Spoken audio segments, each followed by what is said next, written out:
2500 বছরেরও আগে এক মানুষ জাগিয়ে তুলেছিলেন মানবতার আলো। লুম্বিনীতে জন্ম নেওয়া সিদ্ধার্থ গৌতম ছিলেন এক রাজপুত্র, কিন্তু দুঃখ, বার্ধক্য আর মৃত্যুর প্রশ্ন তাকে রাজপ্রাসাদ ছাড়তে বাধ্য করে। 6 বছরের সাধনার পর বোধগয়ায় বোধিবৃক্ষের নিচে তিনি লাভ করলেন জ্ঞান। তারপর তিনি হন গৌতম বুদ্ধ।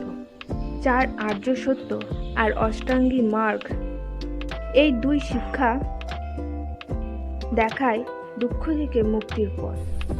বুদ্ধদেবের পবিত্র পিপরোহা ধ্বংসাবশেষ আজও বহন করে তার জীবনের ঐতিহাসিক স্মৃতি।